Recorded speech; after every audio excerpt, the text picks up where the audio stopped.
So in the organized retail sector, what are the difference between the unorganized and organized? We already completed that, but in the normal terms में अगर देखें तो customer service is provided in the organized sector, right? So with product they are also providing you customer service. There is a proper complaint के लिए आपका पूरा system है वहां पर, they are going to handle it, but you will not able to find out in unorganized sector. Unorganise sector में आपको ये सारी चीजें नहीं मिलेगी, ना ही वह रिटेल ये बोल सकते हैं ना रिटर्न पॉलिसीज मिलेगी, ना ही आपको कोई डिस्काउंट ऑफर्स मिलेंगे. ज्यादातर जो प्रोडक्ट होते हैं अनऑर्गेनाइज सेक्टर में that is expensive as comparison to the organise sector. आई बात समझ में? क्वालिटेटिव प्रोडक्ट की अगर हम बात करें तो अनऑर्गेनाइज में भी आपको प्रोडक्ट मिल जाएगा standardise product, but the quality is more better in the organise sector. Cleanliness अगर हाइजीन की बात करें तो वो आपको अनऑर्गेनाइज सेक्टर से बेटर कहाँ मिलेगा? ऑर्गेनाइज सेक्टर में. ठीक है, अनऑर्गेनाइज जहां रिटेल स्टोर्स वगैरह हैं वो आपकी लोकेलिटीज वगैरह में भी अवेलेबल होते हैं, लेकिन ज्यादातर आपके organise sector that is available in the market area और आइदर इन द आउटस्कर्ट. यानी या तो मार्केट एरिया में अवेलेबल होंगे या तो आउटस्कर्ट में होंगे. उसका रीजन क्या है कि ज्यादातर जो ऑर्गेनाइज सेक्टर के स्टोर होते हैं वो बहुत बड़े होते हैं साइज में, and that can not be open in the particular किसी भी एरिया में ओपन हो जाए, पॉसिबिलिटी नहीं है. स्पेसेस की भी बहुत दिक्कत है, जो हमने लिमिटेशंस या चैलेंजेस इन रिटेल में पढ़ा है ना, ये नहीं कंप्लीट हुआ है. ओके चलिए वो भी हम करेंगे. तो बेसिकली ये जितने भी आपके चीजें हैं ये ऑर्गेनाइज सेक्टर में आपको मिलेगा. Price, discount, customer service, convenience, return policies, hygiene, ये सब चीज आपको कहाँ मिलेगा? बेटर रिटेल एटमोस्फेयर, ये सब आपको ऑर्गेनाइज में मिलेगा, बल्कि अनऑर्गेनाइज में ये सिचुएशन नहीं है. अगर आप सब्जी वाले से अगर सब्जी लेते हो तो रिटर्न पॉलिसी है क्या? खैर वो तो प्रोडक्ट ही ऐसा है, लेकिन स्टिल नहीं है. अगर कोई फेरी वाला आता है, जिसको हम लोग घर में बोलते हैं ना फेरी वाला आया, तो फेरी वाला आता है, उसे कपड़ा ले लिया, रिटर्न पॉलिसी इज देयर. वो अगर पर्सन नहीं आया दोबारा तो कभी भी रिटर्न नहीं कर पाओगे. ट्रू. तो in short we can say कि ऑर्गेनाइज सेक्टर्स जो है वो एक तरीके से क्या है, बेसिकली बेटर है कंपैरेटिवली टू अनऑर्गेनाइज. लेकिन इंडिया में आज भी अनऑर्गेनाइज सेक्टर ज्यादा है, क्योंकि रूरल एरियाज में अभी भी आपका ऑर्गेनाइज सेक्टर पहुंचा नहीं है प्रॉपर्ली. तो 94% करंट डेटा के हिसाब से 94% अनऑर्गेनाइज, 6% ऑर्गेनाइज. क्लियर होगी बात? अब रिटेल एटमोस्फेयर की बात करते हैं. अच्छा, रिटेल एटमोस्फेयर से पहले दूसरा टर्म लिखवाते, पहले कर लो उसके बाद वो topic. Book behaviour, consumer behaviour is a study. ठीक है, study about that what is the pattern of purchasing the product by the consumer. यानी कंज्यूमर प्रोडक्ट को कैसे खरीदता है, ठीक है, प्रोडक्ट को कैसे परचेज करता है, क्या मोटिवेशन है, साइकोलॉजिकली वो क्या सोचता है, उसका परचेजिंग पैटर्न कैसा है. मान लीजिए कि 1 लाख रुपए रोशन के पास है और 1 लाख रुपए वर्षा के पास है. Now he is going to invest that amount और purchase something according to his own perception and need, right. And Varsha is going to basically use that money in her own way, right. So यहाँ पर पैसा दोनों के पास equal है, लेकिन pattern दोनों का क्या होगा? अलग होगा. सो यहाँ कंज्यूमर बिहेवियर का मतलब यही होता है कि वो प्रोडक्ट को मार्केट से कैसे खरीदेगा, उसका क्या एनालाइजिंग है, कैसे इवैल्यूएट करेगा, कैसे परचेज करेगा. जैसे कुछ लोग है लैपटॉप खरीदना है, तो सम पर्सन वांट कि सबसे बेस्ट टेक्नोलॉजी वाला लैपटॉप खरीदे, और कुछ सोचेंगे काम चलाओ खरीदे, है ना. 20,000 रुपए को इन्वेस्ट करेगा, कोई 50,000 इन्वेस्ट करेगा. तो ये कंज्यूमर का बिहेवियर है जो वैरी करता है, डायनेमिक है, यानी बदलता रहता है. तो ये रिटेल में कैसा बिहेव करते हैं वो पढ़ेंगे. क्लियर यहां तक? चलिए लिखिए. क्योंकि ये स्टडी है तो इसको एनालाइज कौन करेगा? क्योंकि दिस इज स्टडी, तो who is going to analyse it? Retailer. तो पहला लिखिए कि consumer behavior is difficult to judge, we all knows, but the behavior of the consumer is going to analyze. Who is going to analyze it? Retailer. So सबसे पहले वो क्या सोचेंगे consumer? यहाँ पर question mark है. तो first one is how can you build? First लिखिए. समझ नहीं आया? दिक्कत हुई? कौन इसको बेसिकली कौन देखेगा, कौन पढ़ेगा कंज्यूमर के बारे में? रिटेलर पढ़ेगा. रिटेलर ने जो इवैल्यूएट करना था शॉप के अंदर एंट्री करने से पहले, शॉप में जाने से पहले, वो तो हमने पढ़ लिया था. कन्वीनियंस के हिसाब से, लुक के हिसाब से, प्रोडक्ट के हिसाब से, ब्रांड आइडेंटिटी के हिसाब से. अब रिटेलर को भी तो रेडी रहना है, क्योंकि डील तो कंज्यूमर के साथ करना है. तो ये सारी चीजें हम उसमें पढ़ेंगे. मतलब यहाँ पर कुछ क्वेश्चंस को रेज करेगा रिटेलर कि कंज्यूमर के साथ डील कैसे करे. ठीक है. So consumer behavior in retail, and that behavior is going to judge by the retailers, and there are some basic question which is raised in the mind of retailer, ठीक है, because they have to deal with the final consumers. ठीक है. तो पहला question क्या आएगा retailer के दिमाग में? How can you build understanding, how can you build understanding of consumer behaviour, ठीक है, ऑफ कंज्यूमर बिहेवियर. ठीक है. अब जैसे तुम लोग को पता होगा ऑफ कंज्यूमर बिहेवियर. अच्छा, एक बात बताती हूँ तुम लोग को, जैसे कंज्यूमर कितने टाइप के होते हैं, थोड़ा सा सुनो इसके बारे में. लिख लिया? How can you build understanding of consumer behaviour, यानी कंज्यूमर बिहेवियर को कैसे समझोगे. अब जैसे मैं बताती हूँ, लोग डायनेमिक होते हैं. Some customers are loyal customers. Loyal का मतलब होता है कि आप उसी शॉप में बार बार जाओगे, उसी जगह से बार बार खरीदारी करोगे, है ना. कुछ जो होते हैं they are impulse shoppers. Impulse shoppers कौन होते हैं? they are never decide at what they have to purchase, but when they are attracted toward that product they are going to purchase it. जैसे मान लीजिए हेलमेट सामने रखा है ना, जैसे मैं जा रही हूँ रोड पे, ठीक है, हेलमेट देखा, बहुत अच्छा लगा, खरीद लिया. So they are impulse purchaser who never pre decided before doing shopping, यानी शॉपिंग करने से पहले वो कभी नहीं मतलब डिसाइड करते हैं. ठीक है. तो they are known as impulse shoppers. Some customers are like that who will wander. wander मतलब घूमेंगे इधर से उधर, दूसरे एक शॉप से दूसरे शॉप पे, हर जगह से पहले इंक्वायरी ले लेंगे, then after analyzing it they are going to purchase the product. ठीक है. some customers क्या होते हैं? they are basically window shopper, never purchase the product but always try to explore. ठीक है. वो वैंडर कस्टमर का रीजन होगा कि वो इंक्वायरी करेंगे, जैसे इधर उधर से जाके कोटेशन बनवा लिया. लैपटॉप लेना था, हरिनिवास के 4 दुकान में जाके कोटेशन बनवा लिया, जहां सबसे सस्ता मिला खरीद लिया. ठीक है. और जो आपके नेक्स्ट वाले जो मैंने बताया, जो आपके विंडो शॉपर, वो कभी प्रोडक्ट को नहीं खरीदेंगे. 1% चांस है कि वो प्रोडक्ट को खरीदेंगे. जैसे बिग बिलियन डे आया ना, तो अच्छा लगा कि अरे बहुत सस्ता मिल रहा तो खरीद लिया, अदरवाइज वो कभी भी नहीं खरीदेंगे. और कुछ ऐसे होते हैं जो नीड बेस्ड होते हैं. नीड बेस्ड कंज्यूमर का मतलब होगा जब उनको जरूरत पड़ेगी, जब उनको लगेगा कि सामान खरीदना है तभी खरीदेंगे. जैसे मान लीजिए कि महिमा है, उसके घर में शादी है एग्जाम्पल के लिए. अब उसको पता है कि she have to purchase one dress, तो now she is going to purchase one lehenga. True. So they are need based. तो क्लियर होगी ना कंसेप्ट. चलिए, तो ये second point, understanding the different groups of consumer. Different group of consumer.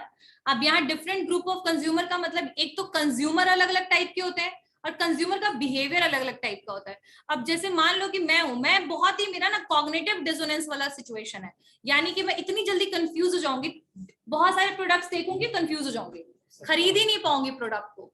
So what is the basic behaviour, what is the behaviour like cognitive dissonance. ठीक है. या फिर आपका सिचुएशन है हैबिचुअल बायर हो, जाओगे और फटाफट ये वाला प्रोडक्ट खरीदना है, ये खरीद लोगे, है ना. तो आपको यहाँ डिफरेंट ग्रुप ऑफ कंज्यूमर्स, यानी कौन से ग्रुप से वो बेसिकली रिलेटेड है. हैबिचुअल बाइंग बिहेवियर से रिलेटेड है. ठीक है. कॉम्प्लेक्स बाइंग बिहेवियर से है, जो पर्सन पूरा का पूरा रिसर्च करेगा, सर्च करेगा, 150 लोगों से पूछेगा, फ्रेंड से, फैमिली से, नानी दादी सबसे पूछ लेगा प्रोडक्ट के बारे में. सो अब वो पर्सन कौन से ग्रुप से है वो भी पहले आपको एनालाइज करना पड़ेगा. ठीक है.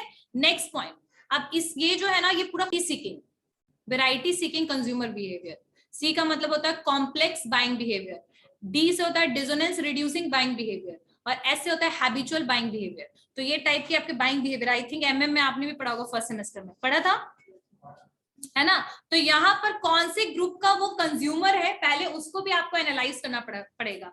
जो पर्सन कॉग्निटिव डिसोनेंस वाला है, ठीक है, उस पर्सन को आपको हर चीज बताना पड़ेगा कि ये बुक जो है ये कहाँ से प्रिंट हुआ है, इस पे कितने पेजेस हैं, कैसे बना है, हर process you have to tell that person. ठीक है. तो उसको हर चीज आपको समझाना पड़ेगा. जो पर्सन आपका कॉम्प्लेक्स बाइंग बिहेवियर है, वो आपसे ज्यादा नॉलेजेबल भी हो सकता है, समझ रहे हो ना. तो ऐसे पर्सन के साथ आपको बहुत आराम से डील करना पड़ेगा. तो रिटेलर चूंकि सबसे लास्ट डील कर रहा है कंज्यूमर के साथ, तो कंज्यूमर कौन से ग्रुप से आया है वो आपको ध्यान रखना है. ठीक है. Next,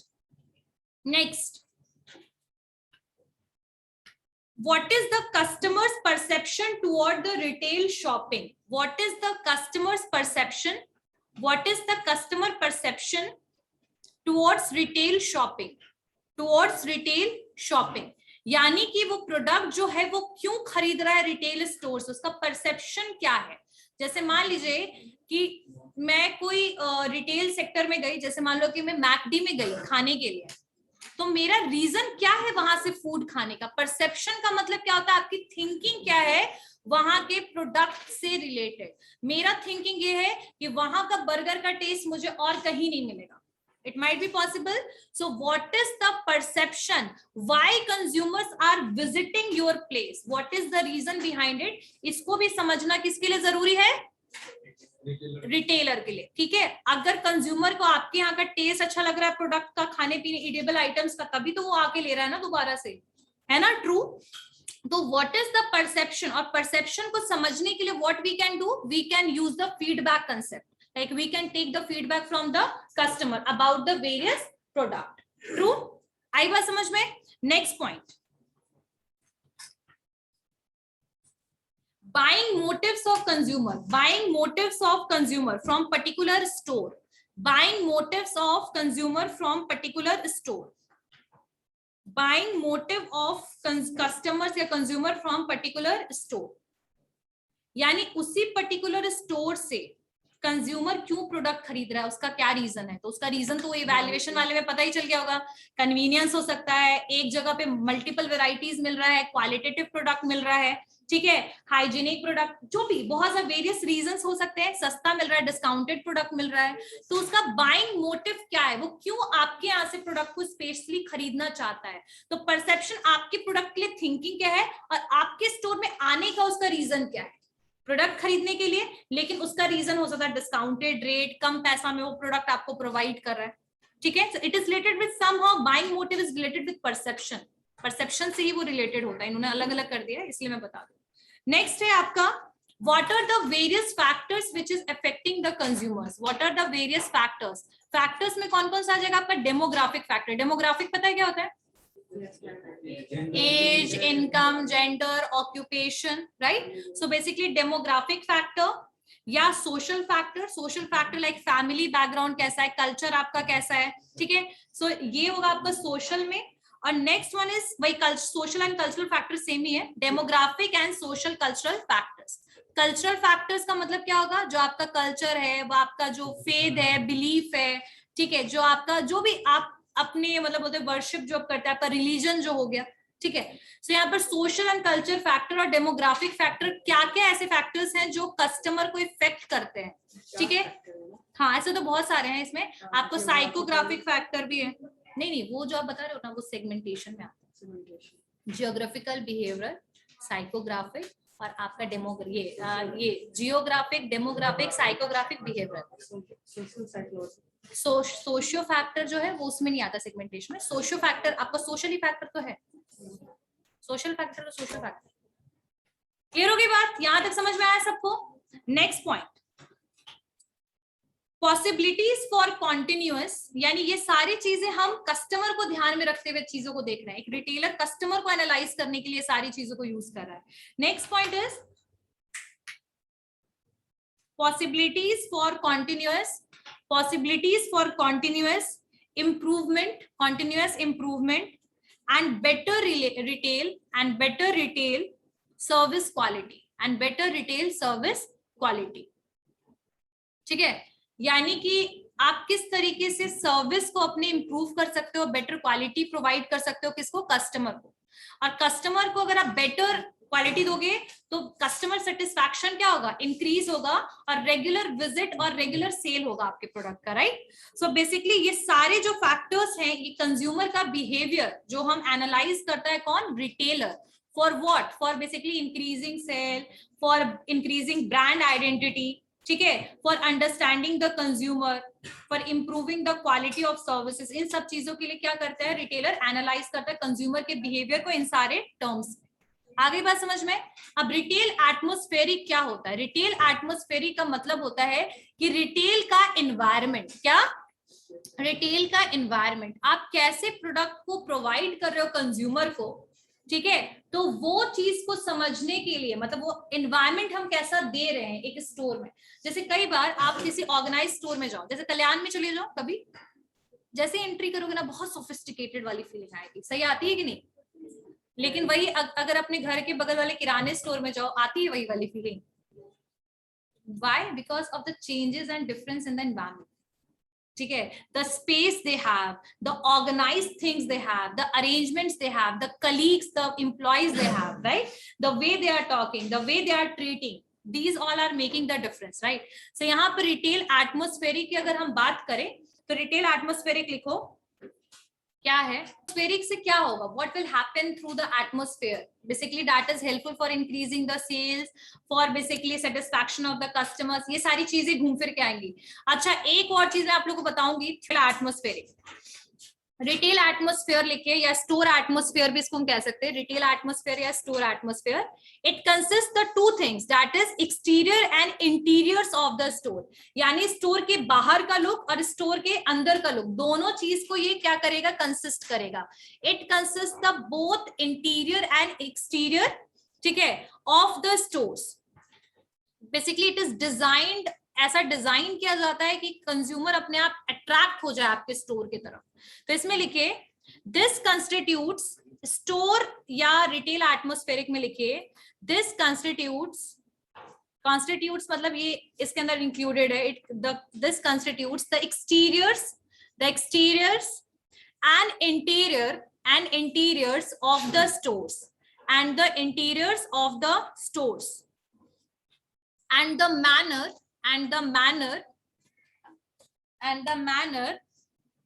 in which they are designed. This constitutes, यहाँ पर स्टोर एटमोस्फेरिक रिटेल एटमोस्फेरिक दोनों सेम है. This constitute the exterior and interior of the stores and the manner in which they are designed to create the ambience, ठीक है, ambience for a store.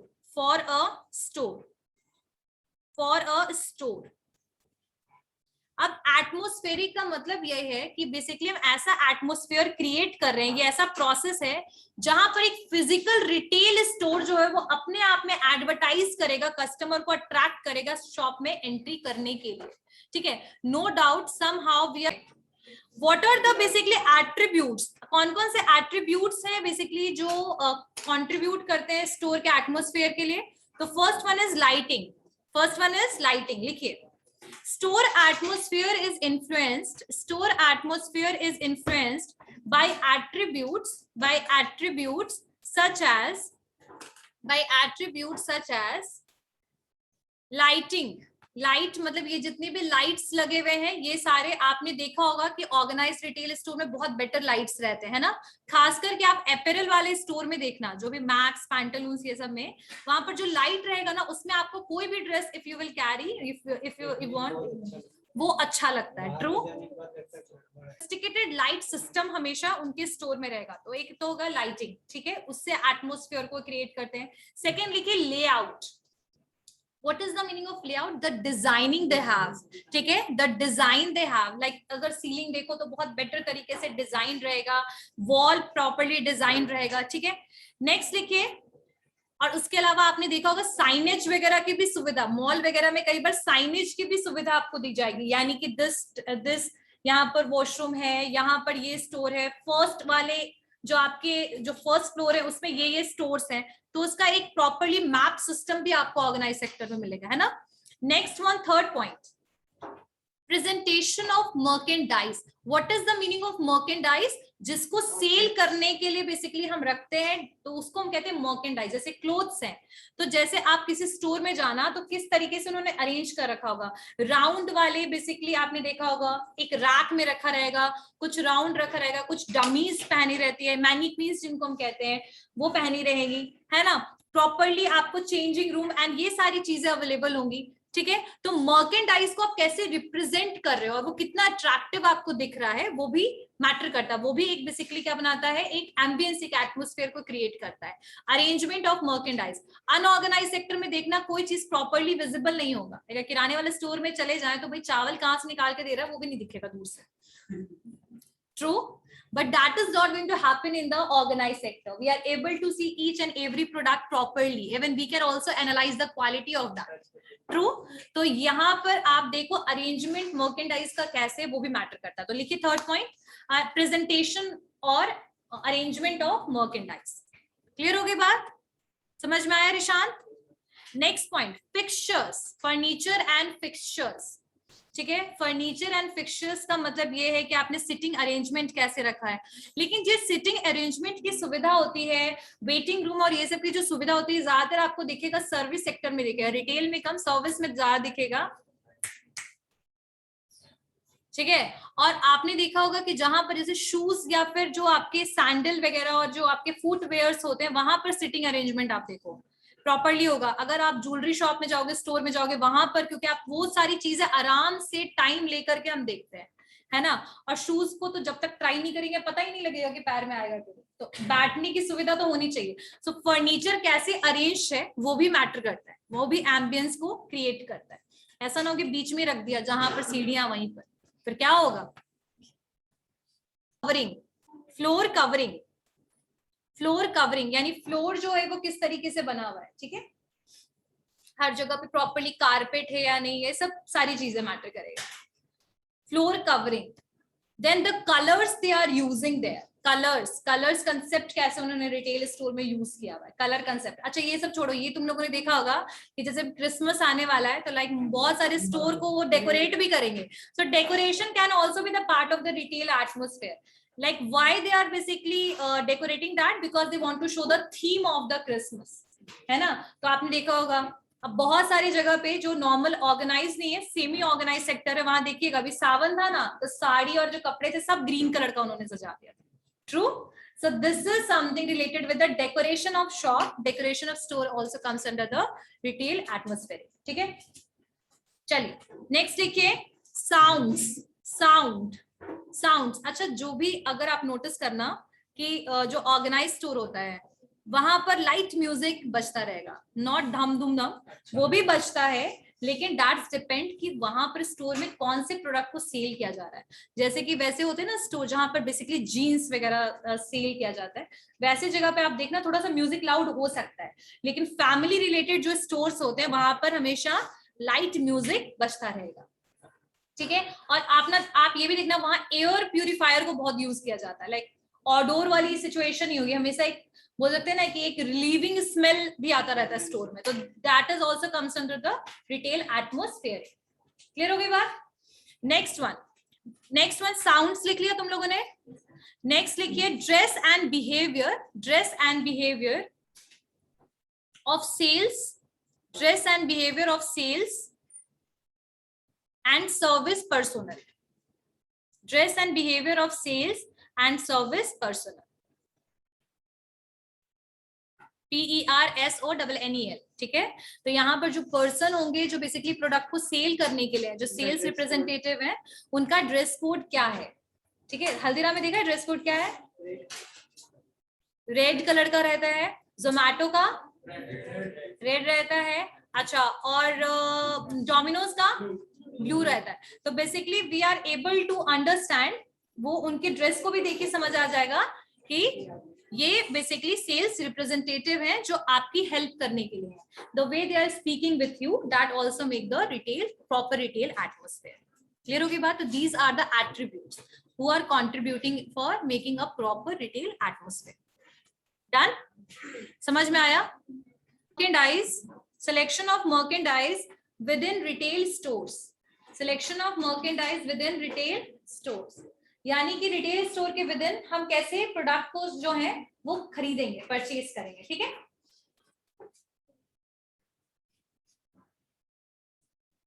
लिखो selection of merchandise within retail store में. अच्छा तुम लोग को purchasing जो basically product purchase करते हैं उसके स्टेजेस याद है? Consumer behavior, which is basically how you are purchasing the product. Very good.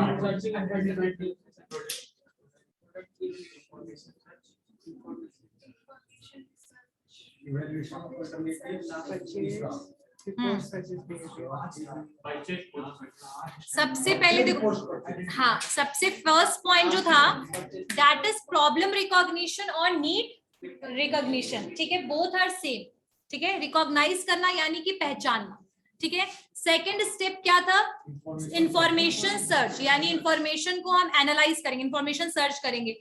Then third में एनालाइज द अल्टरनेटिव, यानी जितने भी अल्टरनेटिव मिले, जैसे मुझे लैपटॉप लेना है, ठीक है, अब मेरे पास 4 कंपनी का ऑप्शन है, डेल, एचपी, एप्पल और एक और लिनोवो, राइट। अब यहाँ पर मैंने सबका इंफॉर्मेशन ले लिया, फाइनली अब मैं एनालाइज करूंगी कौन कौन से बेसिस पे, कॉस्ट के बेसिस पे, फीचर्स के बेसिस पे, सब चीज के बेसिस पे एनालाइज किया, फाइनली मैंने लिनोवो तय किया, ठीक है। Then I am going to purchase the product को खरीद लूंगी, and then after purchasing the post purchase जो डिसीजन होता है, यानी कि अगर कोई प्रॉब्लम है प्रोडक्ट में तो how we are going to complain, ठीक है। सो इसलिए एडिशनल सर्विसेज जो है वो आपकी कंपनीज प्रोवाइड करती है प्रोडक्ट के साथ, ट्रू करती है ना, करती है प्रोडक्ट के साथ सर्विस प्रोवाइड,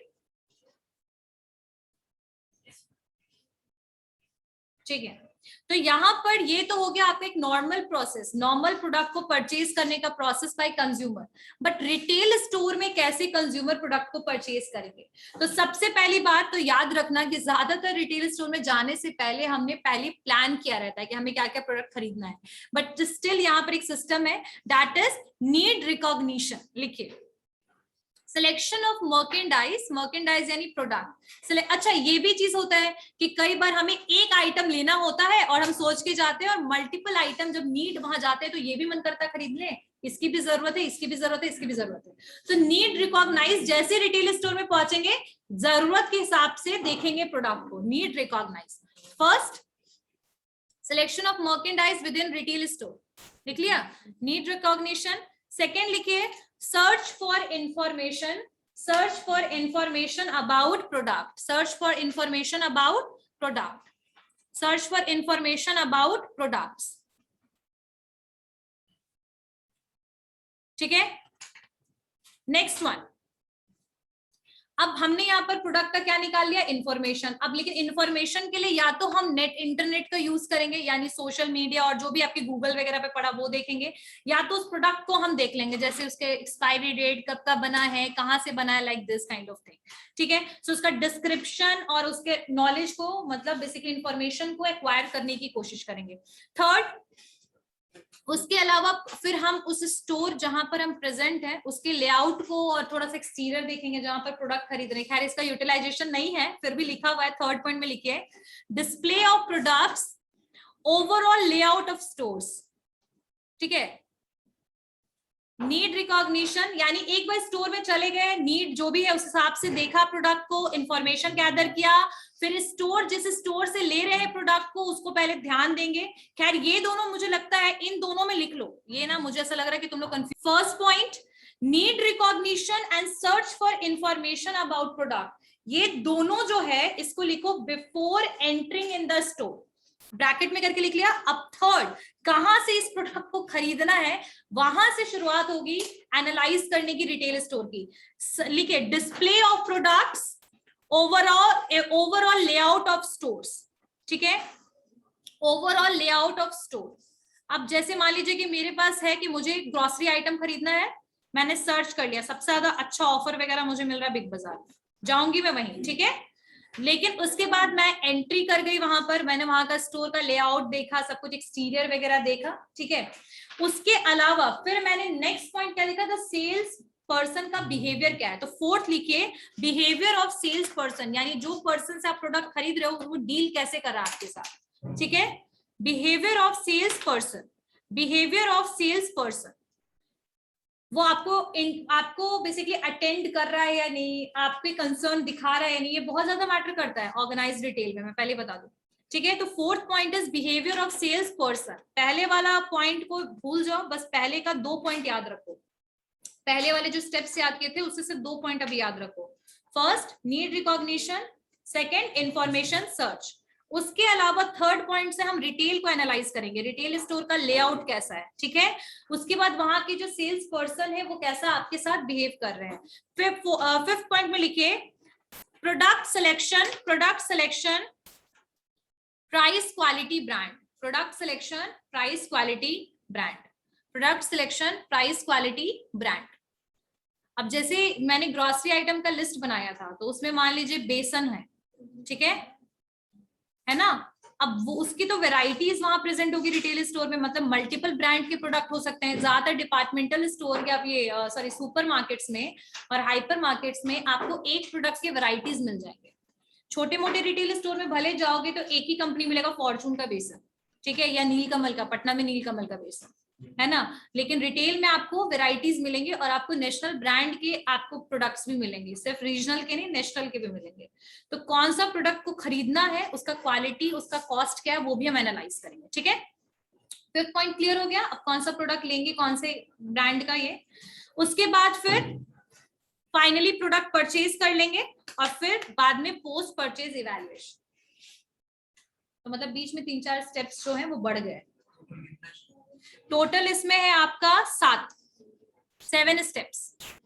तो पहला स्टेप क्या होगा, इसको शॉर्टकट में याद करना है। तो सबसे पहला नीड रिकॉग्निशन, इसको मैंने शॉर्टकट में ऐसे पहले वाले टर्म्स को पाइन पी से याद करवाया था, पाइन पी, लेकिन इसमें पाइन पी तो सूट नहीं करेगा। एनएसडी, एनएसडी क्या होता है, नेशनल स्किल डेवलपमेंट, सुना है एनएसडी।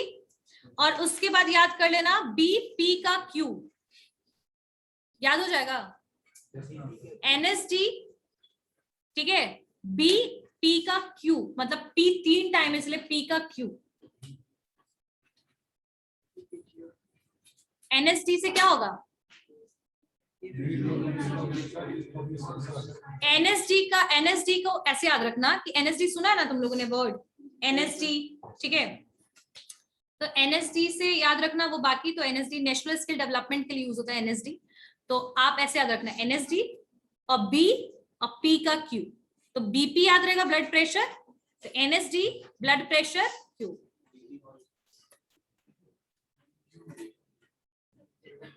इसको देखिए कैसे याद करना, नीड रिकॉग्निशन, एन से नीड रिकॉग्निशन, एस से क्या होगा सर्च इंफॉर्मेशन, ठीक है।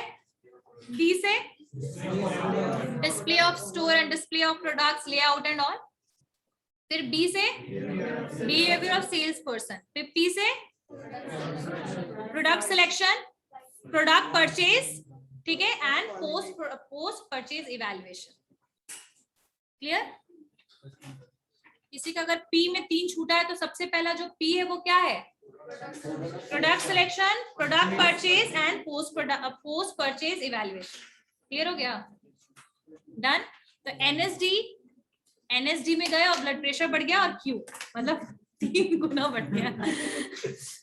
तो स्टोर एक्सटीरियर में क्या क्या चीजें हम देखेंगे, स्टोर के एक्सटीरियर में क्या क्या चीजें देखेंगे। अच्छा, तुम लोग में से बहुत लोगों ने एक चीज नोटिस किया होगा, खासकर मैंने notice, we always see the boards which is basically attached on the exterior of the shop, यानी बाहर वॉल पे जो बोर्ड लगा है उसको आप जरूर देखते हैं, है ना, that matters a lot. So basically store exterior जो है that is the first impression that comes in the mind of the customer, or that is expression which is given by the retailer to the consumer. मतलब बोलते हैं ना first impression is the last impression. Why we are using such kind of phrase को हम क्यों use करते हैं, basically ये चीज बताता है that is used for the all the terms। देखो तो अगर सबसे पहले अगर हम कोई ऑर्गेनाइज रिटेल स्टोर है, उसके अंदर प्रोडक्ट चाहे कितना भी अच्छा हो लेकिन बाहर का लुक एकदम अच्छा नहीं होगा ना, तो कोई भी कंज्यूमर जल्दी आना नहीं चाहेगा, है ना, because people are status oriented, आजकल लोग ज्यादा हैं। तो अब वैसे सिचुएशन में आपका शॉप का फ्रंट कैसा है, ठीक है, आपने शॉप को आगे से कैसे डिजाइन कर रखा है, और उसमें जो बोर्ड वगैरह जो आपने लगा रखा है वो कैसे आपने अटैच किया हुआ है। बहुत लोग नियॉन साइन यूज करते हैं, neon sign, neon boards, neon मतलब समझते हो लाइट हमेशा उसमें रिफ्लेक्ट, जैसे आपने बीकानेर में देखा होगा येलो लाइट हमेशा जला रहता है ना। तो शॉप जो है फ्रंट कैसा है, आपने कस्टमर के एंट्री का स्कोप कैसे रखा हुआ है, जैसे वहां पर लोग एंट्री हो रहे हैं और इतना छोटा सा आपने एंट्री स्पेस दिया है, अब लोग ही उसी समय लोग रश में अगर आ रहे हैं तो कितना ज्यादा प्रॉब्लम होगा, जस्ट इमेजिन, है ना। तो आपने उनकी एंट्री के लिए कितना कन्वीनियंस बना रखा है, स्टोर की entry gate, exit gate, store का फ्रंट कैसा लग रहा है, तो ये सारी चीजें एक्सटीरियर में आएगी, ठीक है।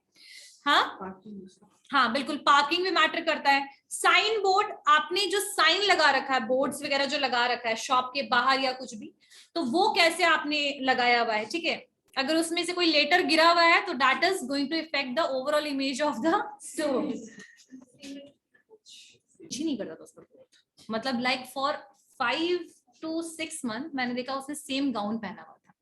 You know what kind of effect comes in our mind, that is store का सेल नहीं है, तभी तो वो सेम मैनीक्वीन वाला क्लोथ है जो 6 महीने से मैं सेम देख रही हूँ।